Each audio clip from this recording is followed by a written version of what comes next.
Hey guys, what's going on? Today I'm going to do a fixed blade review of this knife. This is the LT Wright Next Gen, and this is like a smaller version of the Genesis, which is a very popular knife that he created and makes. It's like a bushcraft knife. If you look at the definition, if you go to I don't know, like check out Morris Kohansky. If you don't know who he is, he wrote a book called Bushcraft. He's kind of considered one of the godfathers or creators or whatever of bushcraft. And I am let me start with this. I am not a bushcrafter. Like, I don't go live in the woods with a steel pot and a knife. But I do use some of the bushcrafty type skills when I'm out camping and stuff. And I do like, when I'm in the woods, to carry a bushcraft style knife this size. And anyway, in his description of a survival knife, because he doesn't call it a bushcraft knife, he calls it a survival knife, is a knife with a blade that is about the width of your palm, maybe a little less or a little more, around an 1/8 inch thick or thicker, but no thicker than a 1/4 inch. And then his have like he says like a Scandi grind, and which, as you can see, this is not a Scandi grind. This is kind of a weird grind, but we'll get into that later. And then usually the handle is very much like a broomsticky type handle, which is what this is. And usually in his description, they don't have a guard on them, which this one does have a guard. But I actually kind of like it. Kind of gives you a secure feeling, like it's not going to slip forward. But anyway, let's get into size and dimensions. This knife is kind of on the small side. Blade length is 3 1/4. Cutting edge is 3 inches. Handle length is 4 1/8 for an overall length of just under 7 1/2. Blade height is about 1 inch, and handle thickness is at the widest point, which is back here towards the back, is about 7/8. Weight, let's get out Oziri.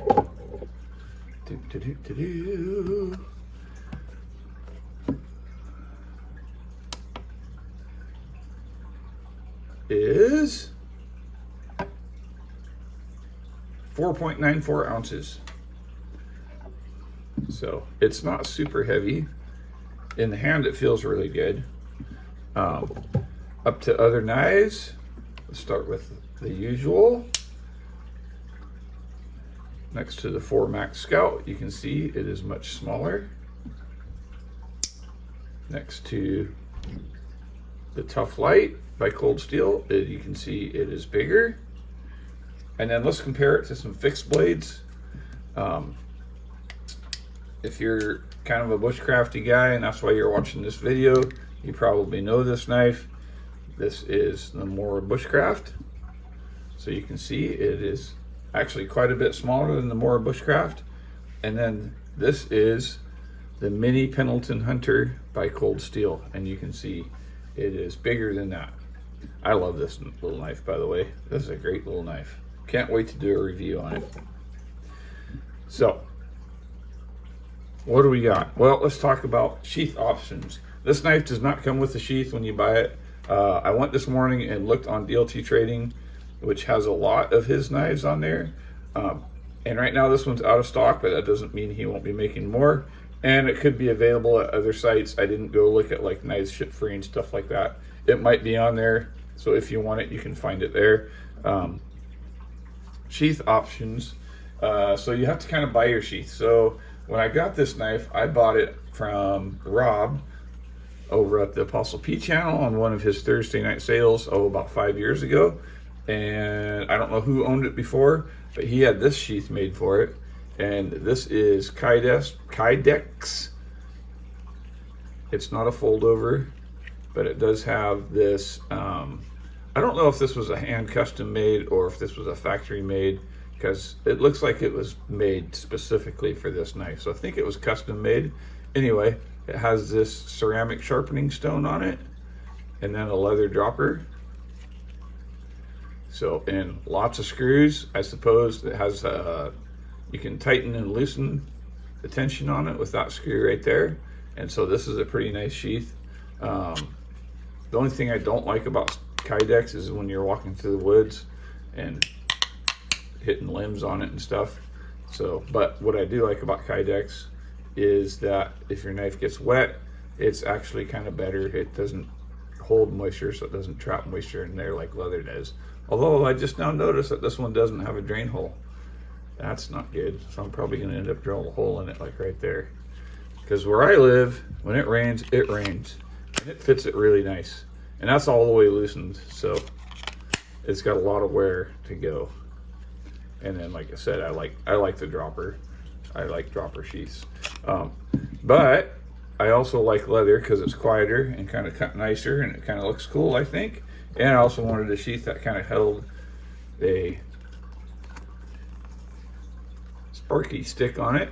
So this one is by Sheath Innovations, and it is your typical bushcrafty style dropper loop with a ring, fold over taco sheath, riveted and sewn. Welting on it is okay. It's not super amazing, but it's not terrible. And then this fits in like that. And it holds it really good, and it doesn't fall out. And it's really nice, and it's decent leather. So, and it's good. So, anyway, there's your sheath options.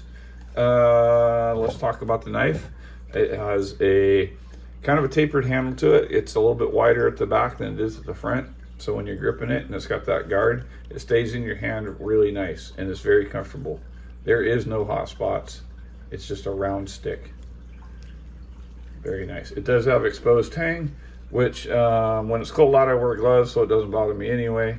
Has a very nice sharp back of the spine, so you can throw sparks with your sparky stick. And it has these little divots up here, so if you're doing reverse cuts or whatever, you got a place to put your thumb.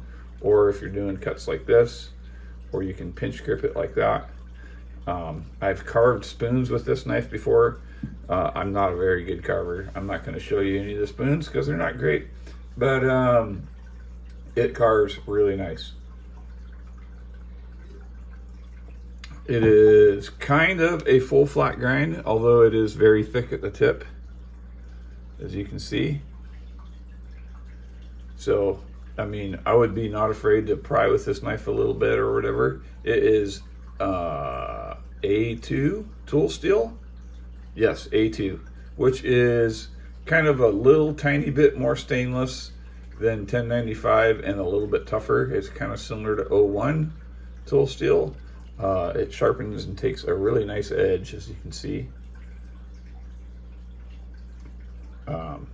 And it's kind of a weird, it's not quite a Scandi grind. Like, this is a Scandi grind. This bevel goes all the way to the edge. There is no micro bevel on here. It's just kind of a wide regular grind. It's about 17 degrees. I just sharpened it recently.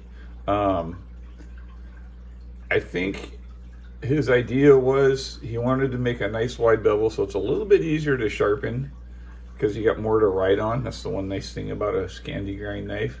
But he didn't want to have to remove all this steel, because that's the downfall of sharpening a Scandi grind, is it takes a long time to get that edge on a Scandi grind. It takes a while. And I know there's people who say, well, you don't have to have an edge like that. Well, in my experience, an edge like that, as you can notice, there's no rust or anything on there. And I do use these knives and to spend outside a lot, and it's 1095, which in my area rusts pretty easy. But when you have a high polished edge, it doesn't rust. And 2, it's easier to maintain. And 3, it slides through material better. So I like it. If it takes a little extra work, a little extra stropping, whatever, it's worth it to me to have that edge.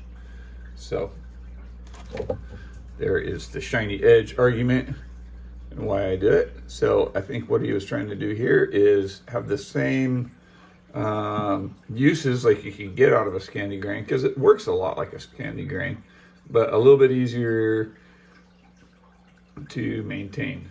So, and it is. It is. It's really nice. I really like it. I really like it. You can baton with it.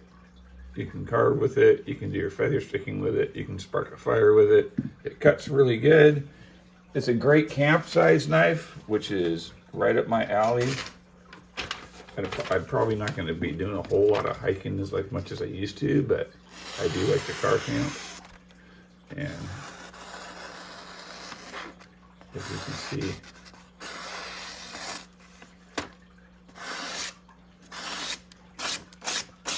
it's super sharp. It's super sharp. And like I said, I like it a lot. I like it a lot. It's a drop point shape, so your point's right in line with the center of your handle, so if you're using it for whatever, you know exactly where your point is. It's good if you're having to dig out a divot or something like that, if you're doing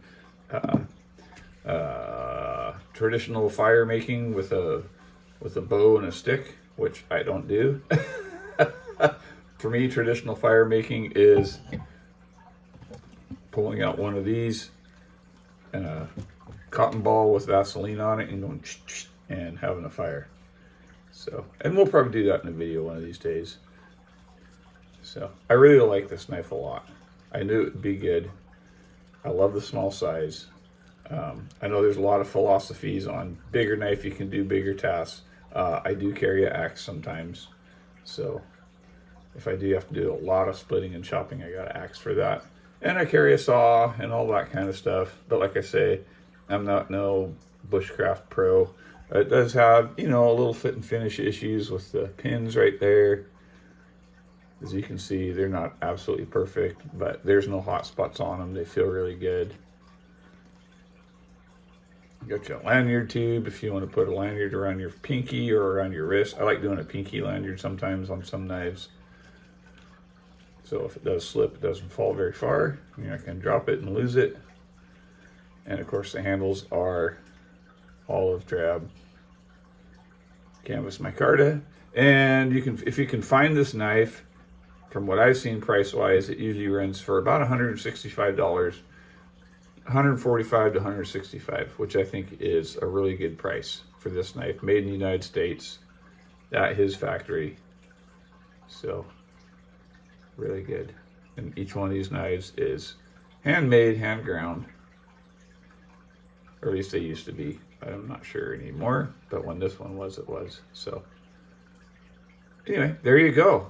That is a very rare toad sticker fixed blade review.